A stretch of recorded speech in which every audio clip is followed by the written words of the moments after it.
Hello, everyone, and welcome to WhiskAYE podcast number 37, coming out in the year 3001. If anyone's still alive to listen. I believe the Busted Boys travelled to the year 3000 and not much had changed, but they lived underwater. Well, hopefully. That's fishies, that is. You can't be doing that. Yes. So, the podcast 37. Welcome, everybody. As usual, we're looking at a Dram Team box and trying not to go on tangents, which we're doing brilliantly so far. This one is called The Art of Blending. So I'll just talk us through the card and we can get cracking with tasting these ones. So the card says, in this box, we explore the mysterious art of Scotch whisky blending, from feisty cask strength sherry bombs to wonderfully rounded, well-aged grain malt mixtures and romping Islay smoke monsters. High-quality blended Scotch really offers something to delight every whisky fan. Cheers to the blenders and slange to you. Slange to you too, Chris. It doesn't say that on the card, that'd be weird. But I was being nice. Yeah. It's kind of a little split between boutique and a different one. So the different blend that I don't think we've had before is Old Perth. There's a couple of others.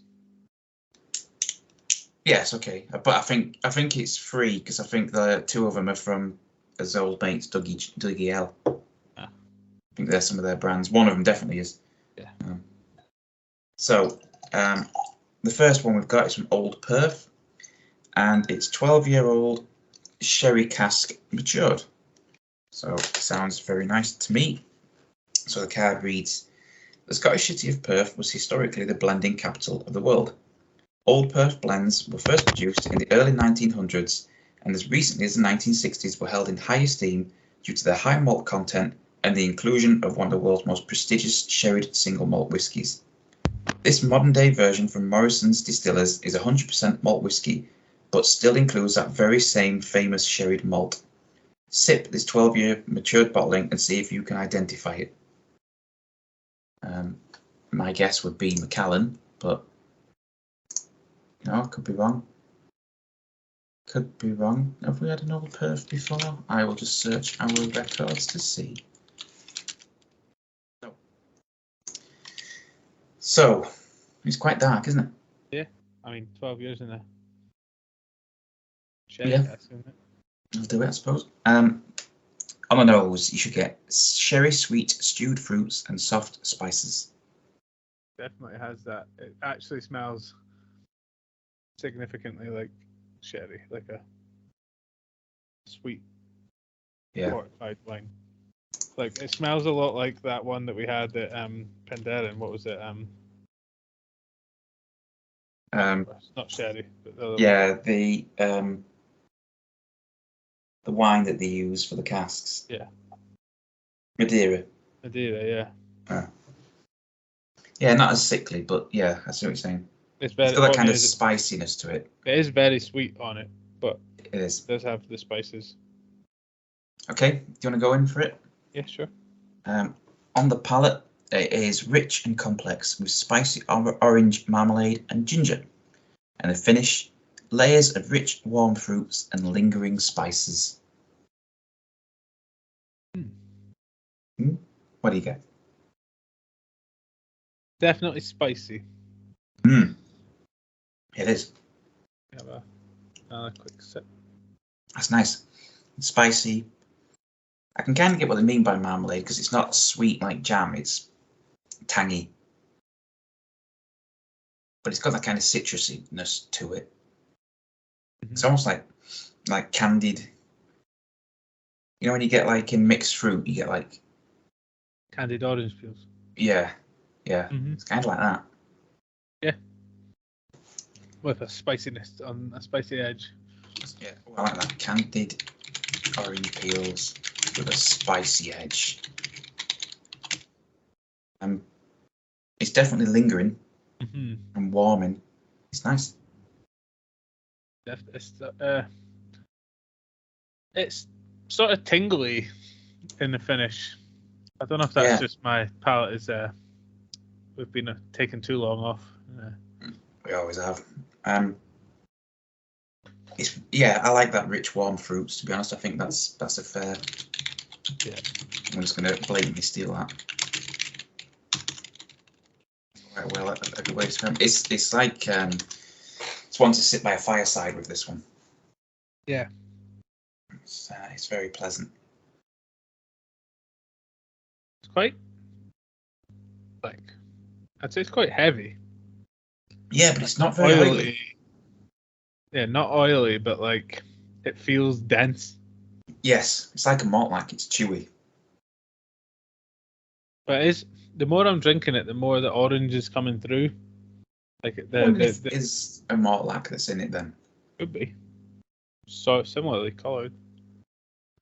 Doesn't feel like a Macallan to me, but I mean, I'm not an expert. I've had a lot of Macallan, but Macallan's usually a bit lighter than this, I think. This makes me think of a malt lac. I mean, we could check. I don't think you can. Don't think they've released what it is. That's fair enough. I mean, I'm sure you could find out if you were to bother with the drilling down on the internet. Someone will have found out. But... Yeah. Or there'll be, consensus, if you will. Let's have a look. Oh, I wasn't suggesting that you do, but if you're already searching. Well, I just thought I'd have a look.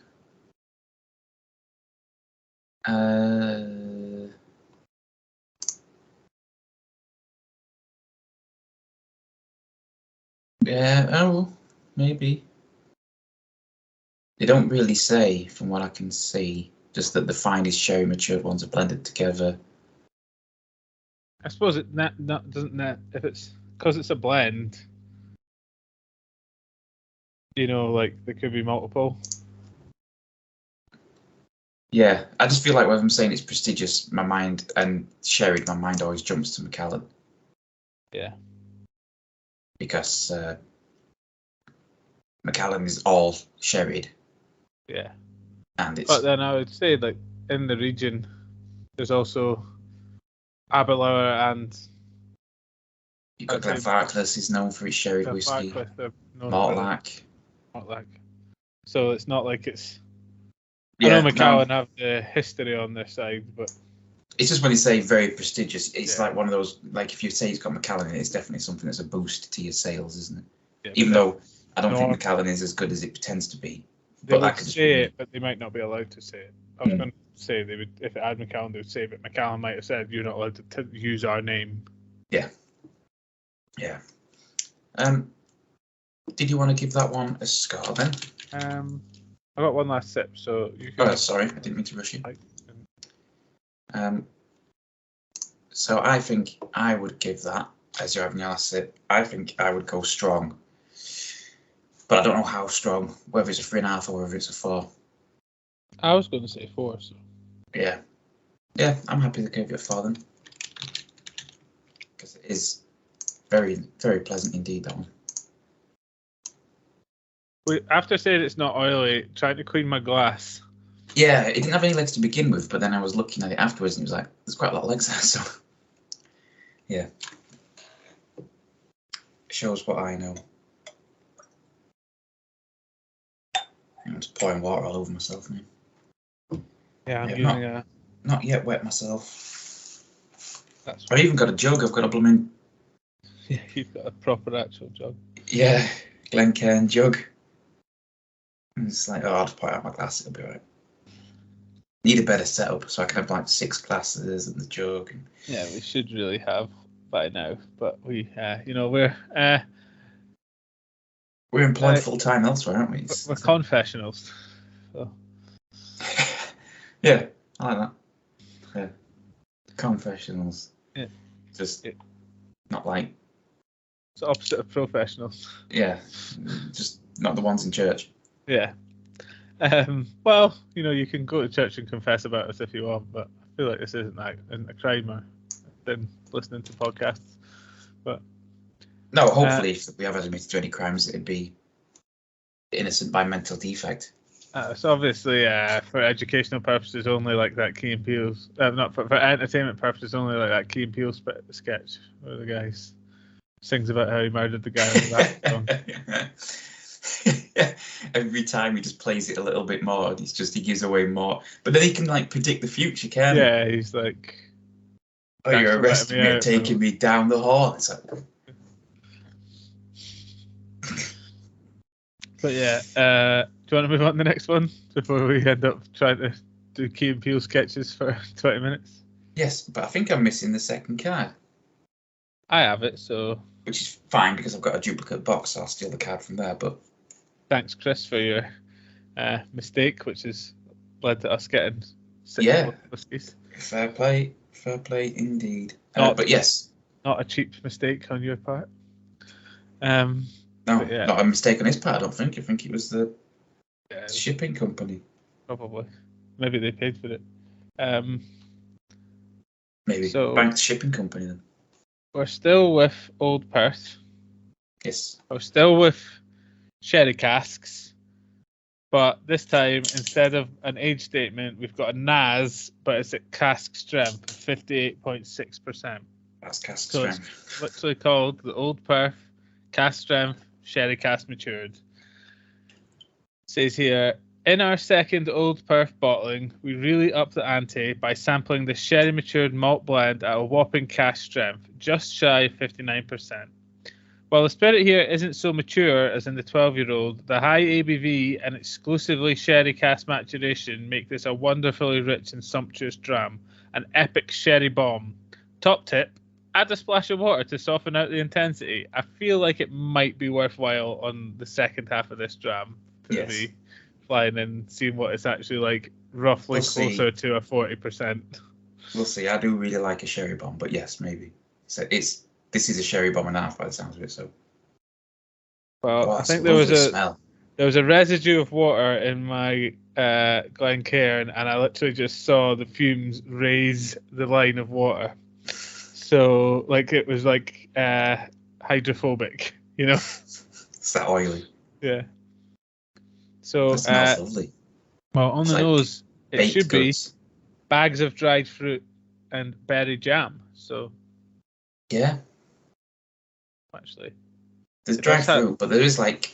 I would say it does have a smell. Now that they've put it in, that's the thing that I'm going to look out for a bit. Because have you ever had like. I know they say berry jam, but have you ever had like blackcurrant jam? Yes. It has a scent. So it's kind of like that mixed with a citric. So it's like half marmalade, half. There is always a citricness, I think, when you get to this kind of strength. Yeah, just the sting of the booze. It is quite a soft smell though for the 59%. It's not blasting my sinuses like normal. No. Do you want to dive in for the taste? You know. Do you want to just agree on the nosing and then Oh yeah, okay. So what did you say, blackberry jam or blackcurrant? Blackcurrant.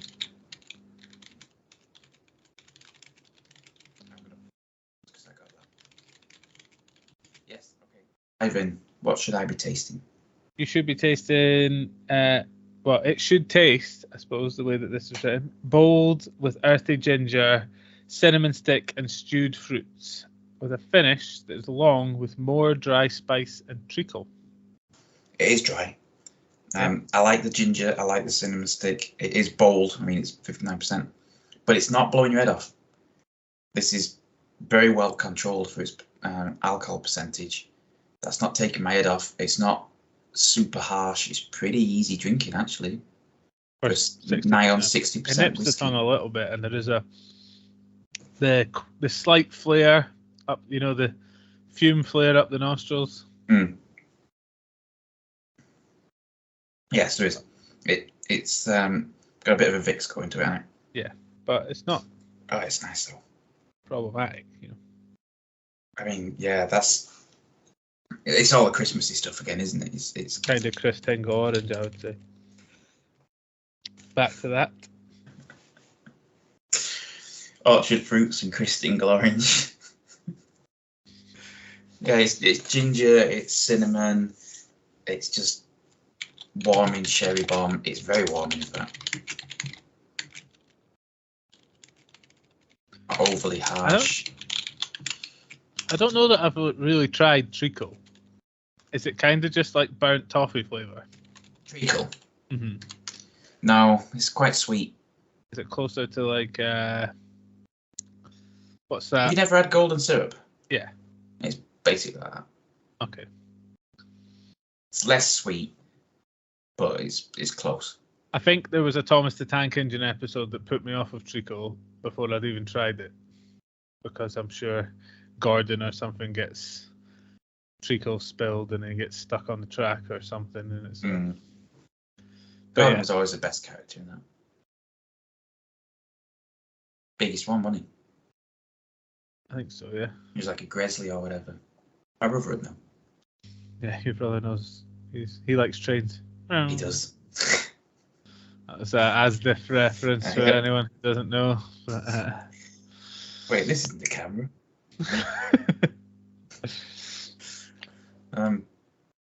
Just to show that we're old guard of the internet there. But, I know. Badger. Well, you can tell we're not like the avant-garde kind of whiskey people, because we don't have sleeve tattoos and we don't wear beanies. And we can't be Gen Z because we're old enough to drink whiskey. So yeah. And we are actively engaged in drinking alcohol and not inhaling balloons or something. Yeah, I don't know. I don't want to upset Gen Z too much. I think they're kind of I don't have a problem with them. I'm just saying that I think they're a good ally for the millennials. I'd rather ally with them than the older ones. We're definitely not fitting into their what would you call it? No, I can't keep up with them. They're too young, but I think they're a good ally for millennials. So I've added a couple of drops. I'm not getting. I don't really want to. It's fair. You don't have to. I'm just enjoying this as it is, to be honest. I know I should because it opens up new flavors, but I'm not particularly getting anything different on the nose. I just really enjoy this one. So I would say no need on that on the nose side. Yeah, it wasn't particularly harsh on the nose, was it? To be fair.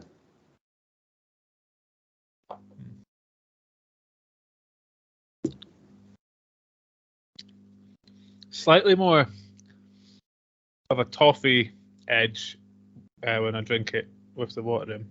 I will note that down. Like maybe caramelly, I don't know, something like that, as opposed to syrup.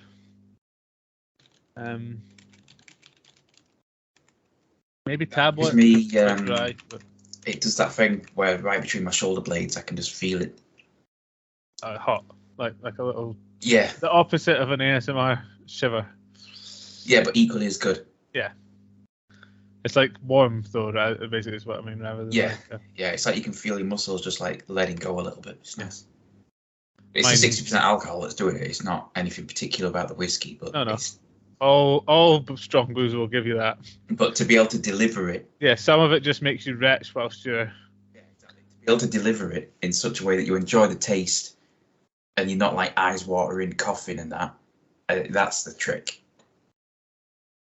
Exactly. And yeah, they've nailed it on this one.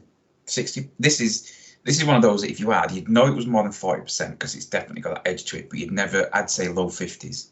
Mm-hmm. If I was going to guess, I'd say it's a 50%. It's not a nigh on 60.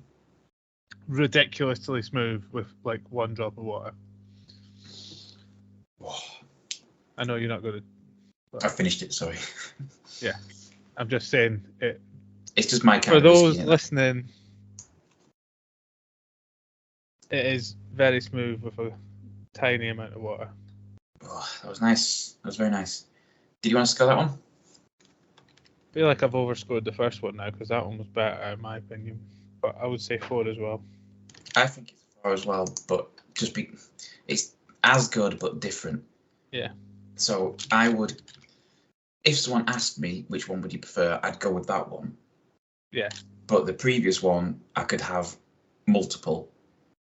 That one, I think I could have one, and then I'd be like, I can feel it. That's definitely fair. If you see what I mean. Yeah. Because you can feel that, like, even now I can feel that the alcohol is definitely, that has already tipped me over into substantially tipsy. Mm-hmm. Just that on its own. So it's just like, yeah, I can't do too many. Then I'm Luckily, old now. there's only one more cast strength in the box. Well, no, actually, there's not.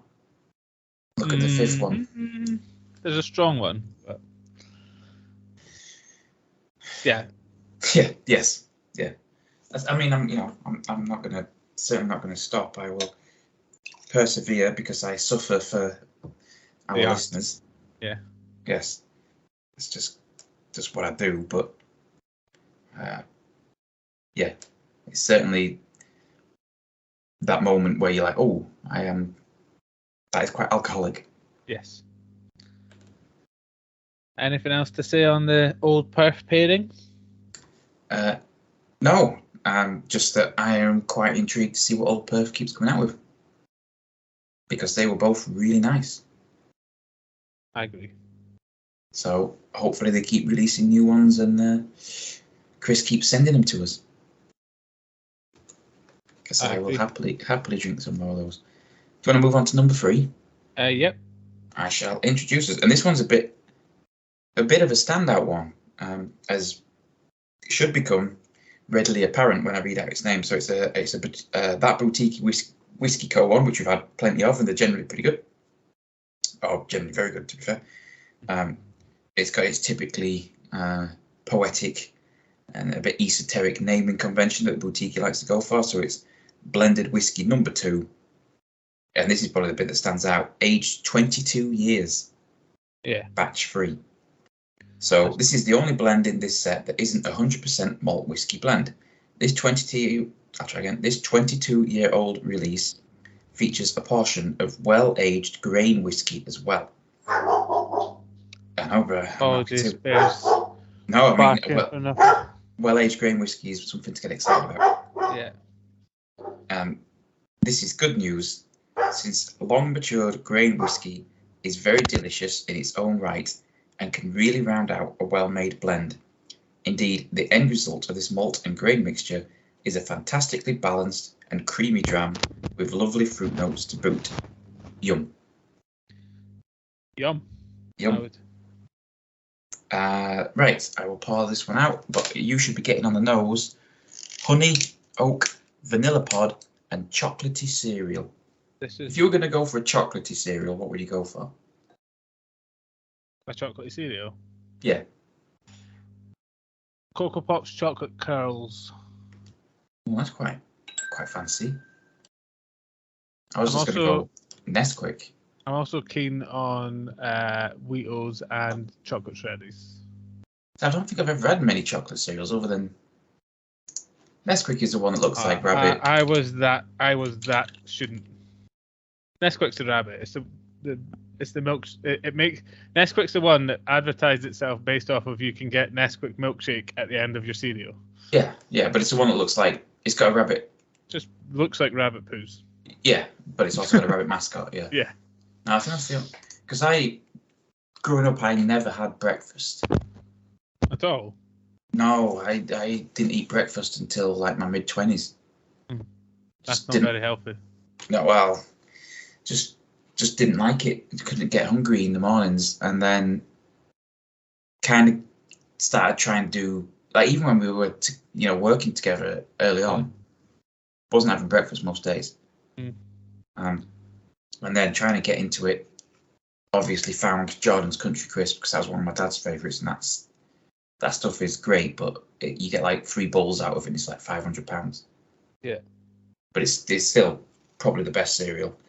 I never really got into the other cereals, and then porridge came along, and that's just it now. Can't live without my porridge in the morning. I was that kind of student, so when it comes to cereals, I've tried most of the. Don't forget, as a student, I lived at home still. Yeah, no, so did I, but. Okay. I was like. Can you remember what I did for most food as a student? I feel like I only woke up generally just in time to get to my first lectures.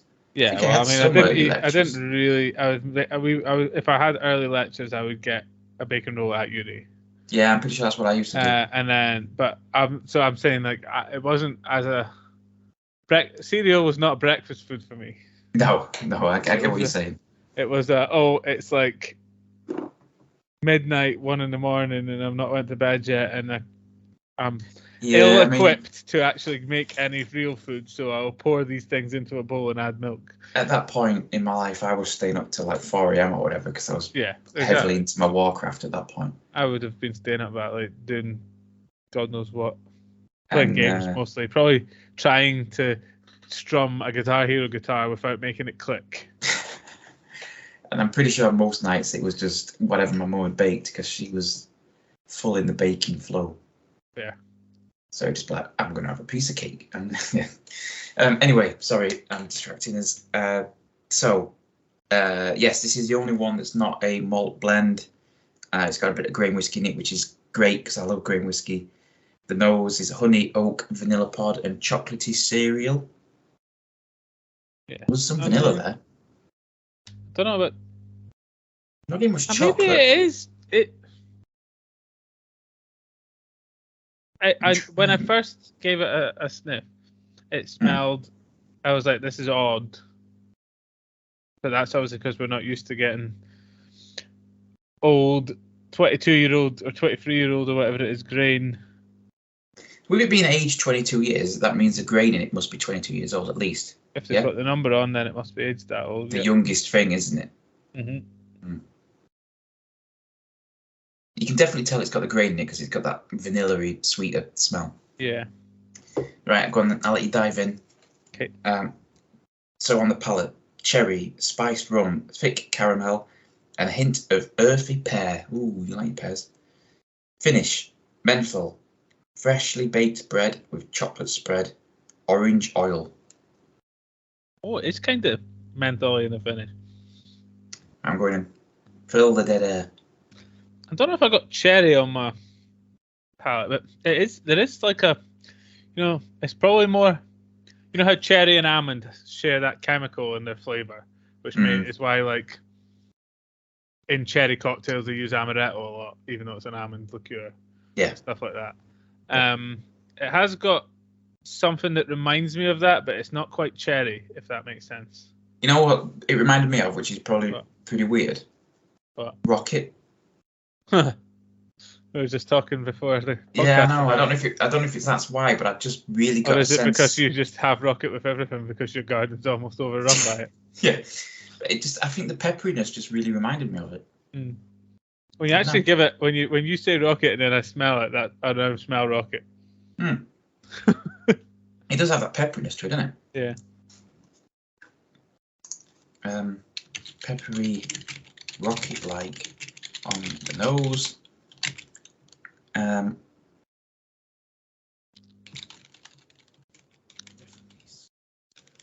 It's like it actually has an oily feel. Yeah. Like on my lips, it stays like oil, whereas obviously alcohol would normally just evaporate. Yeah, I think it's part of me thinks it's because we've gone from a 60%, which basically just took all of the liquid in your mouth and ran away with it. Might be, but we can only describe the experience we are having right now. True. Don't want to, get into the philosophies of what's real and what's not and whether we exist and stuff like that, but, Existential crisis right in the middle of drinking whiskey.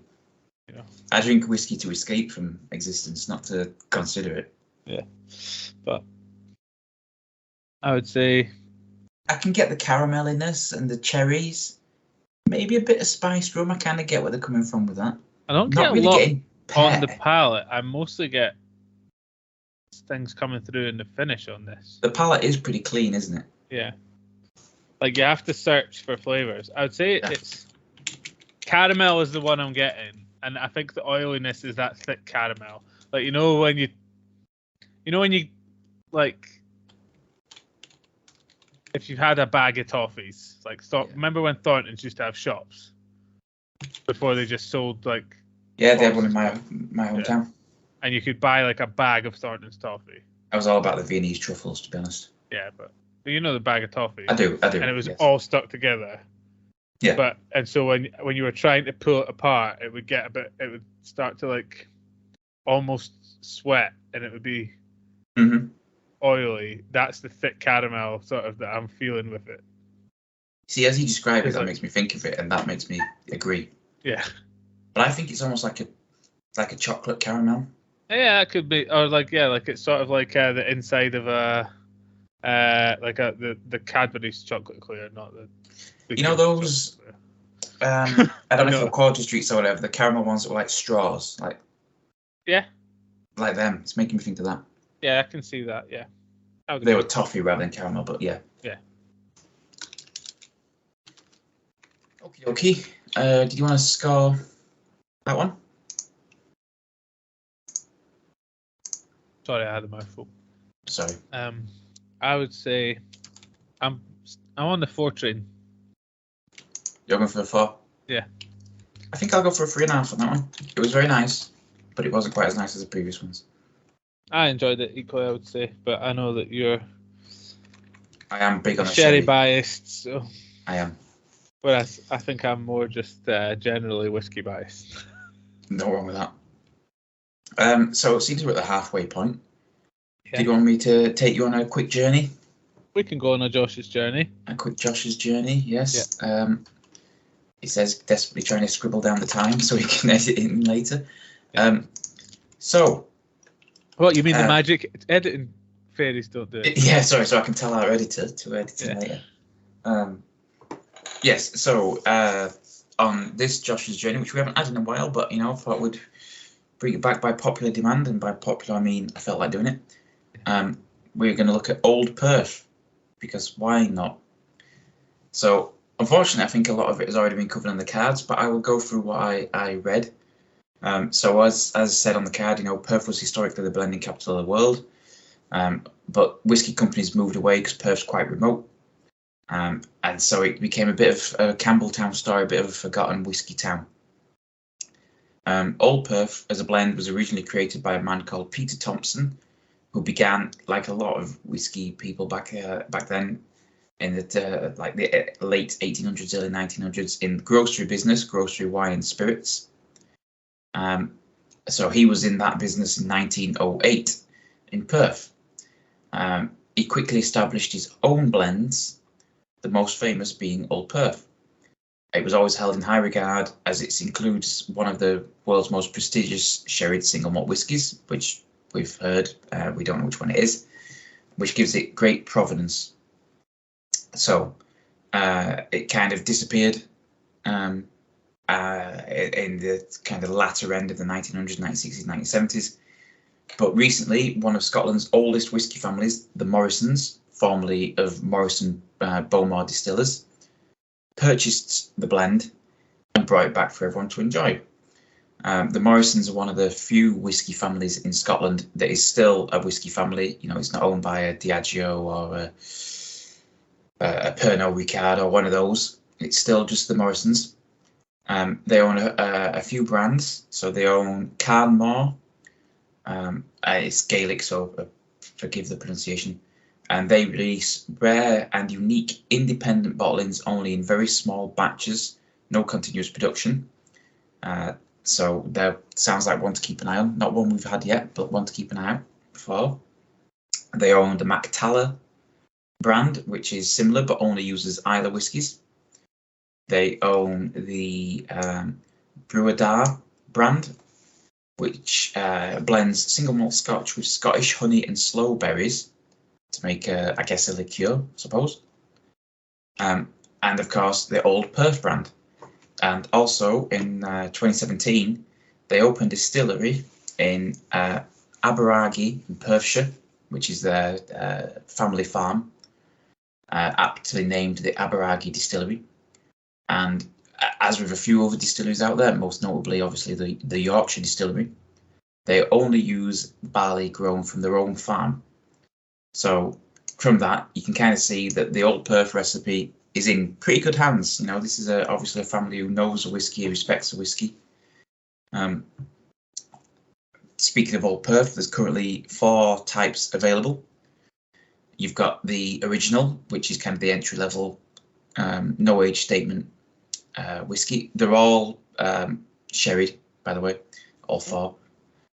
You've got the cask strength, which we've just sampled. Yep. You've got the 12-year-old, which we had first. Yeah. And you have got the vintage, which blends selected single malts, all distilled in 1996. Oh, interesting. So that could be a good one. Quite expensive, I believe, but and I don't know if, like, as years move on, it'll be 1997, 1998, or if they pick that year in particular. I don't know. Yes, that was a very quick run through of the Old Perth blend. I would recommend, if you're interested, they do have a website, as do the Morrison's distillers have their own, which covers other brands. Worth a look. And Aberagui seems like an interesting distillery, definitely one to keep an eye on. A bit experimental, maybe. Always good to see ones that do what they call, was it field to glass or whatever? Yeah. Yeah. So there you go. Very quick Josh's journey. Also, yeah, probably worth pointing out just before we finish on that, that Yes. this is the inverted commas city in Scotland, Perth, that has 50,000 people and was only a city as of 2012, not the actual city in Australia named for the city in Scotland with 2 million people in it. So it's the Scottish one. Kind of like New York and York, you know. Yeah. York is not bigger than New York. No. Better, fine. But I mean, like, Perth forgot to be a city because the Queen had a birthday, not because it. I'm not gonna discredit cities getting city status through random acts. You know, Doncaster finally got it. Yeah. I don't know if we mentioned this before, but also Dunfermline, who've had on their signs, city of Dunfermline, this way to the city centre, etc., for about 25 years, finally got city status as well. It used to really rile me up when I was like, it's not a city centre, it's a town centre. Yeah, to be fair, Doncaster's always referred to itself as a town centre and all that on signs. Yeah, because they know, you should only be changing the signs when People it's from Yorkshire true. are very humble, mate. Very humble. Yeah. So, with the Josh's sojourn rather than a Josh's journey, given how quick it was. Yeah. Did you want to move on to our next one? Yes, our second boutique whiskey whiskey. Indeed. From your potential, contender for your favourite region. This is the Boutique Whiskey Co. Campbelltown, aged 5 years, batch 1. I do like me a Campbelltown. Very light in colour, this one. It is, yes. Like, I guess we've not got a sherried one here. I would assume not, but which is fairly odd for Campbelltown, to be honest. But yeah, I mean, it does a decent amount of sherried, but yeah, not entirely. Yeah. So, will I get on with the card? Yeah, apologies. Oh, no, I wasn't. I was just. All I was going to say was that we need to do the Campbelltown Festival one day. We do. And we should probably do the Islay Festival one day too, but we'll talk about that. Yeah, I'll get kicked out with that one. Maybe talk about that in the next whiskey. But, Stop it, he's smashing everything. So, Campbelltown blends are rare, as this Scotch region has only 3 distilleries who rarely divert malt to the blenders. Boutique not so subtly hint at the contents of a label design featuring cows and teaspoons, a reference to Glen Scotia's early 2010s bovine-led branding. Brackets. True story. Close brackets. And presumably, the inclusion of a teaspoon or two of something from the neighbouring Springbank or Kilkerran distilleries. Thus, a teaspooned blend is born. Nose should be sponge cake, marmalade, hay, stone fruits, and good sourdough bread with butter. Not bad sourdough bread. Just no. See if this one's cutting through right into my sinuses much quicker than any of the previous ones. Yeah. And I'm wondering if it's because it's less oily, so maybe the fumes can rise more.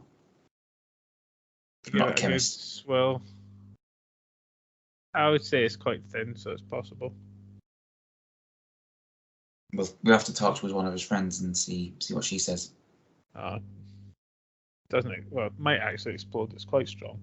To be fair, it is 59%. Yeah. Yeah. Yeah, I can kind of get the bread and butter. Sponge cake. Well, it says, I think we've done this before. Stone fruits. What are we saying? Like plums. Apricots. There's quite a broad smell range there, isn't there? Yeah. That's why I'm I'm not really saying. getting any fruity sweetness though of any Are kind. we in the peach apricot side, or are we in the plum side? Because there's Those are two different smells. Yeah. I feel like plums smell a lot sweeter than a peach or an apricot. Yeah, but conversely taste a bit more bitter. But I'm definitely getting like bread and butter. I'll give him that. I get the cakiness of it, which would be the same as I smell baked goods. That's what I'm saying. It's quite sharp, isn't it? You can't smell it for long. I think the problem is that this one is actually stronger than the old. Yeah, this is the strongest one of the box. And it's yeah. Should I dive in then? I think you should dive in, and we'll see what we can get on the palate. Diving in. What should I get? You should be getting orange and lemon arriving first, shortly followed by oily barley, sea salt, and black pepper crisps, sultana, banana, and peach. And then on the finish, lingering apricot and a hint of toasted coconut. So we're saying that's probably the stone fruit they're after, I'm guessing. Apricot. Yeah. It's very dry. Peach there in the palate as well. So. Yeah, it's very dry because it's 60% now. Yeah. I do get quite a lot of citrusy to begin with. And I do get the sea salt and black pepper crisps. I get what they're saying there. It is quite savoury. Yeah. I'm not sure I get the lingering apricot, but I do like the toasted coconut note in the finish. Yeah, I'll give it a sip and then. Yeah, see what you reckon. I think the oiliness of the previous cast strength helps it handle its strength more. This one definitely makes you more aware of its strength. Oh yeah, it's quite. It's one of those that makes you blink. Yeah, that's a whiskey. But you're chewing on the percentage, not on the oiliness. No, it's not like it doesn't handle it and it's harsh. It's still quite smooth. It's not hitting the back of your throat, but it's definitely hitting your sinuses and waking you up a little bit. I'd like to pose a question. What brand are we talking when you say you get the salt and black pepper crisps? What brand? Yeah. I mean, see, I'm tempted to go Seabrook, but it's been a while since I've had. So my question is because I wanted to ask, in England, did you get the brand of crisps called Highlander? Not that I have seen. They were crinkle cut. See, Seabrook. Did you get Seabrooks? Yeah, we get. Well, I don't know that we did, but we do now. No, I don't recognise these. I've just looked them up. Because they have a Seabrooks sea are salt crinkle black cut. pepper. They do. I'm looking at them. And that's what I get out of it. Because Seabrooks had. The thing about Seabrooks was the salt was in a separate packet. Yeah. Like to open it, pour it on, and then shake the bag up. Yeah. Because it's what I used to always have at my grandma's. They were the cheapest crisps, but they were also good.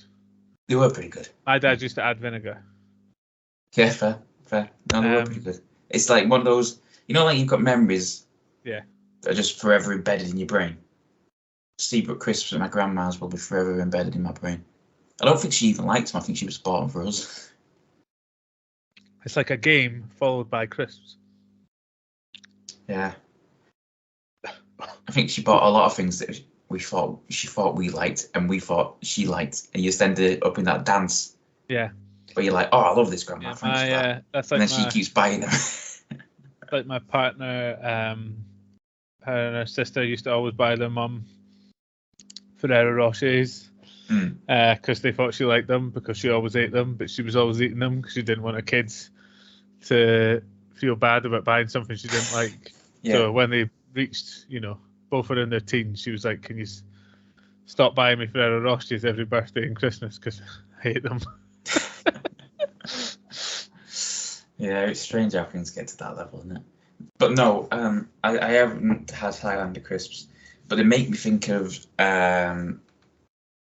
Tyrrell's salt and black pepper. Yeah. So for me, it was just that. So Highlander were sort of like they were like the farm foods. They were like the McCoys you could buy in farm foods, if that makes sense. Yes. So they weren't quite as good, but they had different flavors, and the salt and black pepper were pretty good. And so that's what this did. So they got a whiskey flavour, whiskey and haggis. Yeah. Fair play. Salt and pepper crisps. I'm going to put strong alcohol because it does. It does have that strong citrus zestiness. Typing zestiness after having 2 cask strength whiskies is difficult. Saying it's difficult enough. Yeah, well, I mean, I struggle reading the cards out for some reason. That's that great Doncaster education coming through. How dare you? How dare you?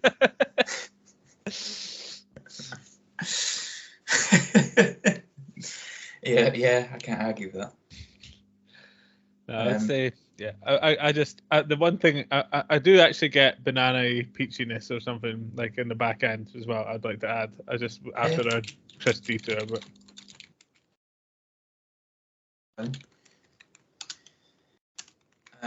Right, let me just finish it off.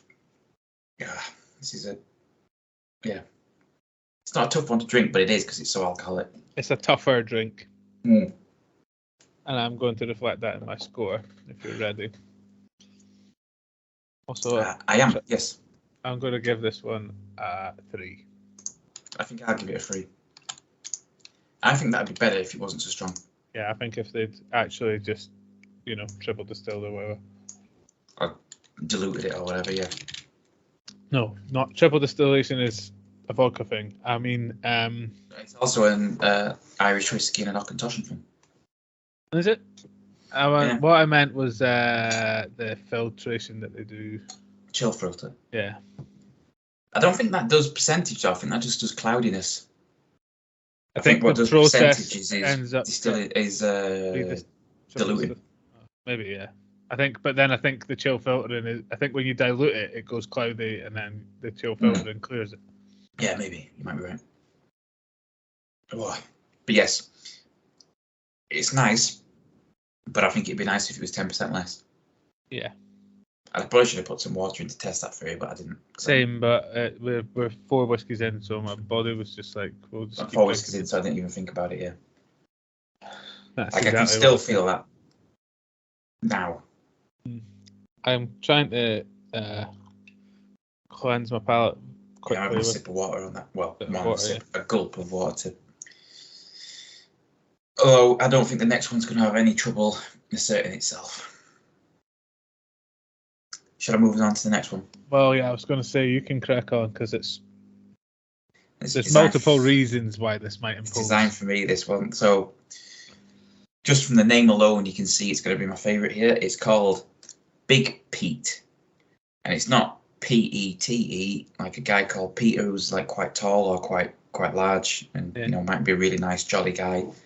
It's P-E-A-T, the worst way you could spell Pete. And I don't like anyone I've met called Pete, so that shows you how much I hate that spelling. And also, there's a sub name on this. There is a sub name. It's the Petrichor edition, which is a pun, I'm assuming, on petrichor, which is the smell of rot, and also the smell of you get when it's just rained. Yeah. Which, just to do a bit of an aside, humans are better at detecting petrichor than sharks are at detecting blood. That's interesting. And the theory is because humans, back in a while ago, survived quite a lot on fallen fruit, and if you couldn't detect that it was rotten, it might be rotten without appearing rotten. Yeah. So it was an evolutionary thing to be able to tell it was rotten without it looking rotten. Yeah. So there you go. People say humans have a crap sense of smell, and we do by and large. But on that one thing, petrichor, we can detect it significantly better than a shark can detect blood. So also means that when it's like recently rained, so you can stay inside. Yes, I'll go outside when it gets to 40 degrees in blooming July.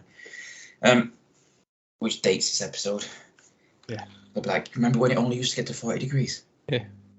That's cold, cold. I assume that's why they live underwater in the year 3000.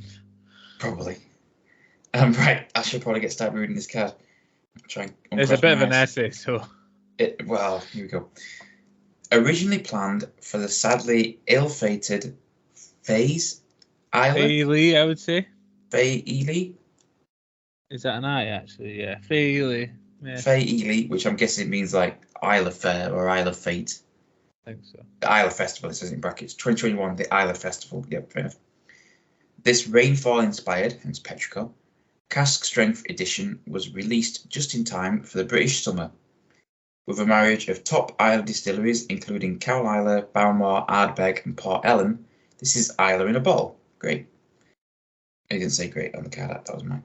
Petrichor is a fancy term for the smell just before it rains, of which there is usually a lot on Isle, as well as peat. As Big Pete's producers Douglas Lang say, today's rain is tomorrow's whiskey.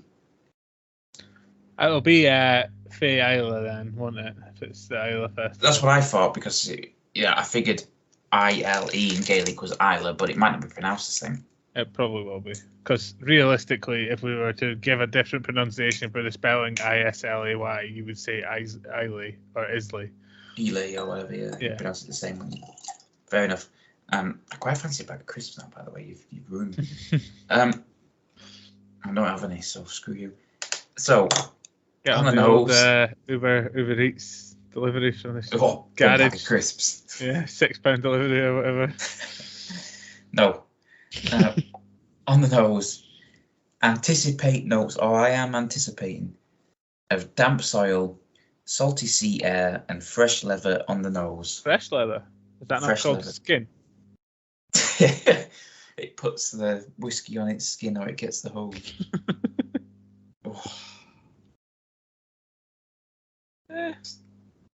It's coastal peat, this one. Yeah, it's salty. It's salty peat. I get the damp soil on it. It actually has a little bit of the petrichor kind of vibe, to be honest. Like it doesn't. I disagree. It smells like petrichor. But I don't like this. It smells like petrichor when you're at scouts camp and it's the morning after and the dew is on the campfire. It smells like petrichor if, like, your uncle who's been a chain smoker for 60 years is currently stood in your face just puffing a cigarette. Maybe. I was going to say that's harsh. It doesn't smell like cigarette smoke. I just don't like peat. It smells like when you've had a campfire and there's dew on the ashes. Is more what I was getting at. I'm just going to write that. Campfire ashes. Dew laden. Campfire ashes. That's DEW, by the way. Very important to point that out right now. Why? That's how we're spelling dew. How do you spell it? DEW. Yeah, but what was the alternative? We're not talking about it. Oh. Yes. No, sorry. Dew laden. Yes. No, apologies. That was my poor pronunciation. That was not a... I think that's the UK pronunciation. I just think there's a possibility... Incredibly tasteless joke, which, we would not make even 5 whiskies in. I just realised that in America they would say... Yes, dew. They say a lot of things wrong. Yeah, and I realised that we've been talking about that. And we must clarify that. Have to backtrack. We're not wanting to try and get cancelled here. No. Yes. So, dew laden campfire ashes on the nose. Yeah. Go on then. You can dive in first. I'll let you have that privilege. The palate delivers rich, earthy peat smoke. And the finish runs to a satisfyingly long, classically islet finish. It's just saying peat. It's just like peat in caps twice. That worries me that you're making that noise. That was the alcohol. It wasn't the peat. What strength is this one? It's peat. 53.8. All right, I'm going for it. I forgot that it was that strong. Fill the air. I'm going for it. I forgot that it was basically 54% in the mouthful I took. And then I was swilling it because I was trying to see if there was anything under the peat flavour, which then sort of numbs your mouth a bit when there's a lot of peat. So then when I swallowed, I'd basically completely forgotten that it was that strong, and it hit my throat quite. See, this is the problem with peat. One of the problems. On the palate, it's not so bad, but when you swallow it, Jesus Christ. This reminds me of on the palate. This reminds me of a Carlisle. Yeah, the palate is not overly peated. In the finish, it's closer to like a classic Islay, like a maybe not a peat bomb, but like It's not a peat bomb. No. And it's not like Lafraigie. I'd say it's more. Almar maybe. Yeah. Or Bunnahabhain, like when they do a peated version. Yeah, it's not like that, like really heathery. It's not medicinal peat, which is, thank God for small mercies. But it just lingers and, God's sake, it sits in your palate for ages. I've only had one sip, and I can still taste it. Yeah, it's very cloudy. But yeah, it is kind of. It's quite clear, to be honest. It's a light colour, but cloudy, yeah. Yeah, like for a... Like bog water. As in, like, from a swamp, not from a toilet. I wasn't using their colloquialism. Yeah, you literally meant from an actual bog, not from... Yeah. A natural phenomenon. I actually don't hate this, though. I don't hate it. That'd be unfair to say I hated it. I wouldn't ask for it. No, but I don't hate it. No, because it's not. That this is probably going to score quite low because its main feature is peat. I mean, let's be honest here, right? It's doing a bit of a Ronseal. You can't really be mad at something called Big Pete, the Petrichor edition. You know what? I would say the only thing I'm mad about this being Big Pete, the Petrichor edition, is it's not as peat as I expected. Yeah, that's what I'm saying. Is you can't be mad at it delivered in peat. No, you could actually realistically only be mad that it's not Smokehead. This is like I say, it does what it says on the tin or the bottle in this case. No, I'm not mad at it. It's just not my thing. Mm-hmm. That doesn't make it a bad whiskey because I don't like it. I am not. Our scores are subjective and not objective. Yeah, exactly. So and maybe we don't get this point across enough. We two people who have his own flavours and tastes and that. I will dislike drinks and foods and that plenty of people love. So me giving it. You told me you didn't like pizza, so. I don't know that you can see the calories on the menu. This is bad times. But yeah, there's certain flavors that people love and I hate. Or things change. I used to think I hated cinnamon, and now like a cinnamon bun is like I would stab many people for. So things change, palates change. I think there's a difference between a bad whiskey and a whiskey I just don't like. This is not a bad whiskey. Yeah. This is just a whiskey I don't like. I can see that, yeah. But, you can tell it's not a bad whiskey because it's not taking my head off, even though it's fairly strong. It's got layers of flavour. It's if you like peat, this is probably great. I would say it has like a little bit of that smoked meat flavour in it, cutting about somewhere underneath the bonfiriness. I think the initial taste is quite smoked meaty. Yeah. And then quite a lot of the way through the remaining half a pint of water I had, though, and all I can still taste is that whiskey, which makes me feel sorry for the timorous. The next whiskey. The next whiskey. Yeah. Which anyone who's we always refer to as timorous. Yeah. Every 6 dram is timorous. Yeah, because of the bard. Scottish one. Yeah. I prefer yours to Mars, to be honest. I don't think we call him the bard. He's got a different name because we had to distinguish.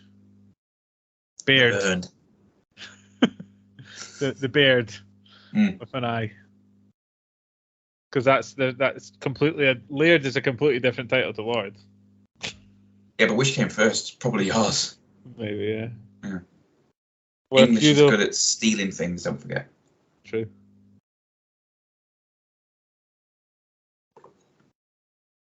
Sorry, I was drinking a lot of water. I think I can probably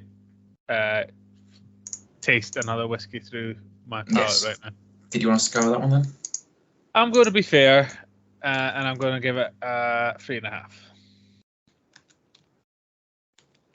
I will also be fair and give it, I think, a joint score with my highest ever peat whiskey of a 2.5. That's very fair from you, I would say. It's not for me. But you can recognise that it's... Yeah. It wasn't like nothing but peat. There were other flavours there. Yeah. It handled its alcohol well. It wasn't medicinal peat, which is the worst flavour ever.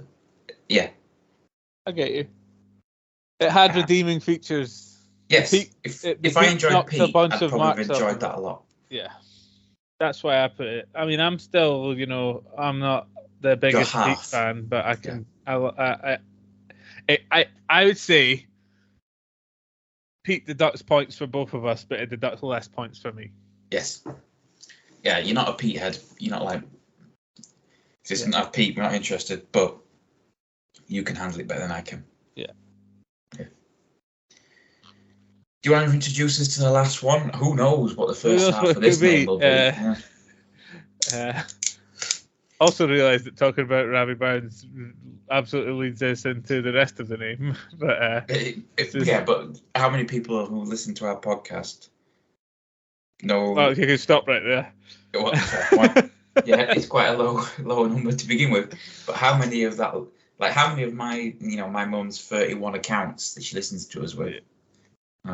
Will have actually heard of these poems. She reads a lot, but I don't think she reads a lot of Scottish poetry. In Scots as well. Bear in mind, Ravi Barnes didn't write in. Yeah. I mean, to be fair, let's be honest.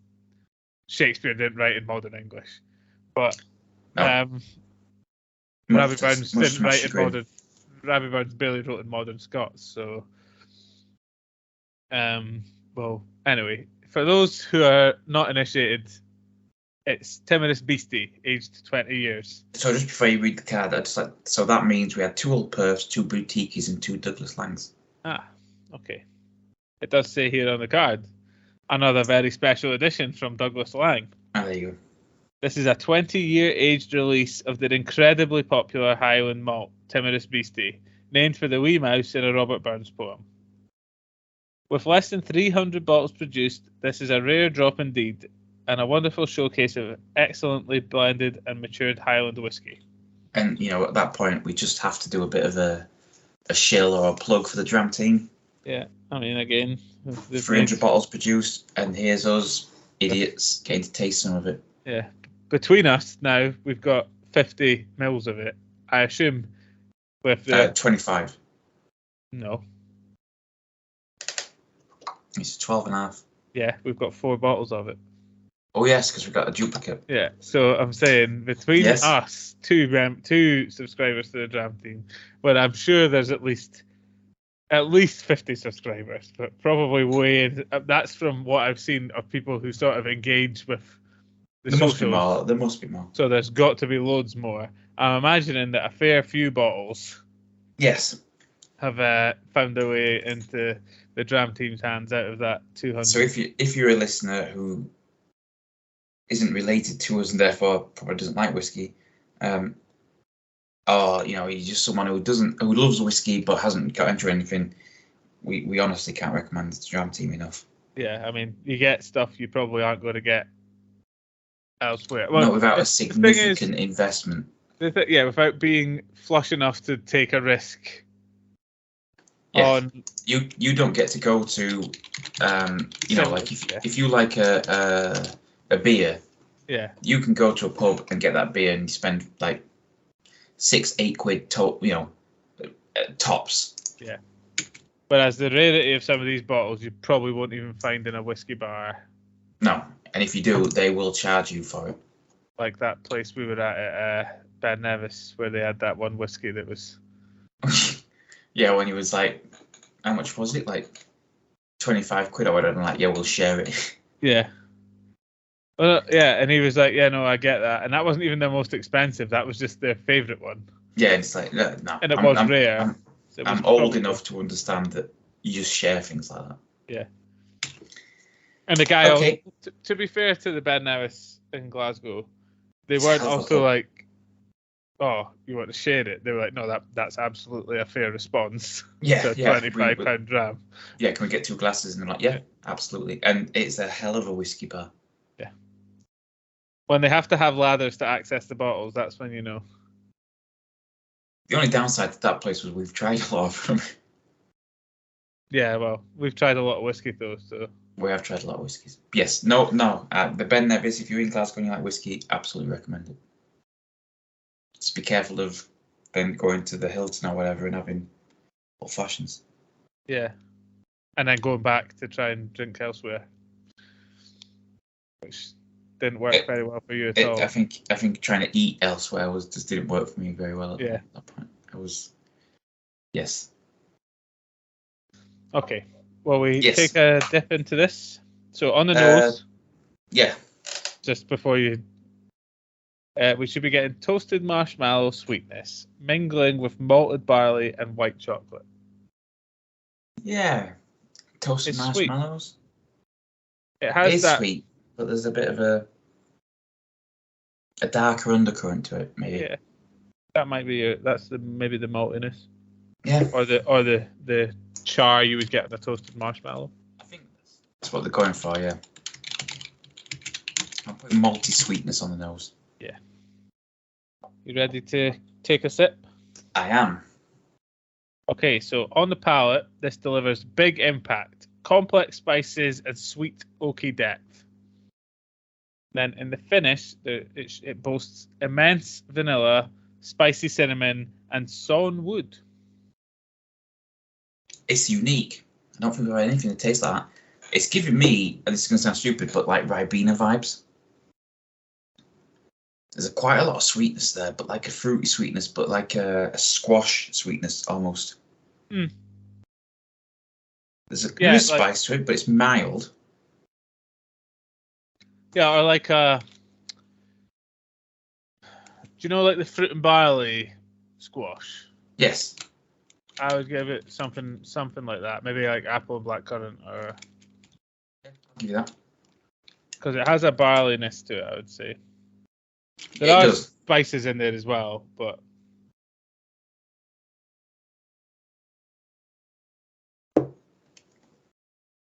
There's a woodiness to it at the beginning, and vanilla. Yeah. I feel like it's very vanilla actually around there. I was about to say I feel like vanilla is a cop out, but there's a lot of vanilla in it, so it's hard to not. You know, the flavor's there. It's not a cop out to say something if it's there. It's like, oh, I smell dried fruits on a sherry whiskey. There's no cop out there. That's what it smells like. Yeah. Yeah. This is very. It's light. It's very light for a 20-year-old whiskey. Yeah, it is very light.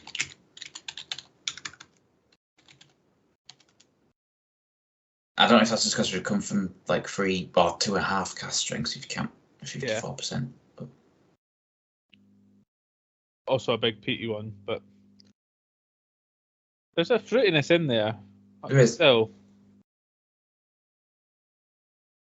Don't know what the fruit is. Maybe banana, actually. Yeah, I could go with banana. I don't know if that's I feel like the vanilla skews the fruit flavour into banana, but again, that's probably fine, you know, to say. Yeah. Well, yeah. You got to go with what you... Because, as we've said, it's not what you taste, it's what memories it stirs up. Yeah. Yeah, I could go with banana on that. Mine. Did you want to score it, or are you still having yours? Just had my final sip. What would you like to score it then? I'd like to go in with a 4 on that as well, I think. I think that's a 4, yeah. Back on the 4 train. Yeah, you're off for a little bit, but you're back on it. Yeah. Choo-choo and all that. Okie dokie. That is all of our drams for today. Yeah, it was a delicious box again. Thank you, Always Chris. a good box. Yep. Thank you very much. Hopefully, this will have been uploaded within a year of me recording it, but we will see. No promises. I work very hard. Yeah. But yes, as always, if you're interested in any of this stuff, check out the distilleries, check out the Dram Team. Check out the blenders. Check out the blenders, indeed. There's a lot of good stuff here. There's a lot of good whiskey kicking around. And also, a good takeaway from this is single malt isn't the only whiskey. Single malt Scotch isn't the only whiskey. Age statement whiskey is not only the whiskey. Yeah. There's blends, there's NAS, there's grain, there's rye, there's Japanese, Indian. A huge proponent for grain whiskey. I'm a big fan. There's bourbon, there's... Find what you like. Yeah. And don't worry about what people say is good or bad. Yeah. And that's probably a pretty positive note to leave it on. Yeah, I would agree. So as always, thank you for listening. We hope you enjoyed, and we will see you next time. Great. Bye. Bye.